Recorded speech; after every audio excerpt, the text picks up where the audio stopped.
بھائی اسد خلیل جو ہے یہ پہلے تشریف لاتے ہیں، یہ چند منٹ کے لیے آپ کو الہدا کا انٹروڈکشن جو ہے وہ کرواتے ہیں، تو اس کے بعد انشاءاللہ آپ سب تشریف لے آتے ہیں اور پھر جو ہے وہ ہم ڈاکٹر صاحب کا پروگرام۔ ان الحمد للہ والصلاة والسلام علی رسول اللہ وعلی آلہ وصحبہ اجمعین، اما بعد۔ الہدا کا مختصر سا انٹروڈکشن میں آپ سب لوگوں کے سامنے پیش کرنا چاہتا ہوں۔ الہدا انٹرنیشنل ویلفیئر فاؤنڈیشن کا قیام 1994 میں ہوا، 1994 میں، اور اس کا ویژن ایک لائن کا بڑا سمپل عظیم الشان ویژن یہ تھا کہ Quran for all, in every hand, in every heart. Quran پاک سب کے لیے، ہر دل میں اور ہر ہاتھ میں۔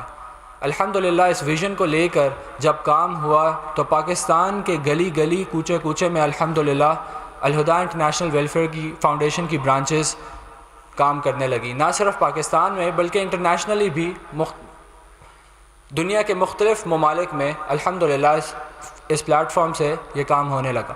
اچھا، نہ صرف قرآن پاک کی نشر و اشاعت کا کام بلکہ اس کے علاوہ الہدا کے ڈفرینٹ ڈپارٹمنٹس ہیں، جس میں ایک رفاہ عامہ کا سوشل ویلفیئر کا ڈپارٹمنٹ ہے۔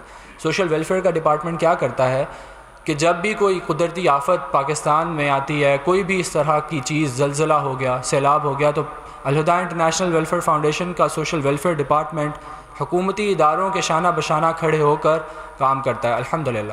اس کے علاوہ الہدا کے بہت سارے ڈپارٹمنٹس ہیں، لیکن میں چند کا ذکر کرنا چاہوں گا۔ ایک میس کمیونیکیشن کا ڈپارٹمنٹ ہے۔ دیکھیں آج کے دور میں سوشل میڈیا بہت امپورٹنٹ ہے، تو میس کمیونیکیشن کا ڈپارٹمنٹ کیا کرتا ہے کہ ڈفرینٹ ویب سائٹس، ڈاکٹر صاحب ڈاکٹر عزیز زبیر حفظ اللہ اور استاذہ محترمہ کی جو تفاسیر ہیں وہ اپلوڈ کرنا، یوٹیوب کے چینلز، فیس بک پہ پریزنس، اور یہ سارا کچھ الحمدللہ یہ کام بھی الہدا انٹرنیشنل ویلفیئر فاؤنڈیشن کے پلیٹ فارم سے چل رہا ہے۔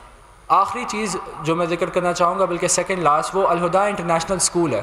وہ یہ کہ اب جب خواتین مرد حضرات دین کی تعلیم لے کر چلے گئے تو اب ان کے جو بچے ہیں وہ یہ دین کی فکر کہاں سے حاصل کریں، تو پھر الہدا انٹرنیشنل اسکول کا قیام جو ہے وہ عمل میں آیا الحمدللہ۔ الہدا انٹرنیشنل اسکول کیا کرتا ہے کہ بچوں کو دنیا کی تعلیم کے ساتھ ساتھ دین کی تعلیم بھی بہترین انداز سے دیتا ہے۔ اس کے ساتھ ہی 2013 میں الہدا انسٹیٹیوٹ فار مین کا قیام بھی عمل میں آیا، اور الہدا انسٹیٹیوٹ فار مین اس آرگنائزیشن کے تحت بھی قرآن پاک کی نشر و اشاعت کا کام اب مردوں میں مختلف شہروں میں الحمدللہ ہو رہا ہے۔ اسلام آباد میں اس کے ہیڈ کوارٹرز ہیں، اور اس کے علاوہ گجرات، سیالکوٹ، لاہور، گجرانوالہ اور انٹرنیشنل اٹلی اور سویڈن میں بھی برانچز کام کر رہے ہیں الحمدللہ۔ اللہ تعالیٰ الہدا جیسے اداروں کو دن دگنی رات چگنی ترقی عطا فرمائے، اور اللہ ہمارے علماء کرام کا سایہ ہمارے سروں پر سلامت رکھے۔ السلام علیکم ورحمۃ اللہ وبرکاتہ۔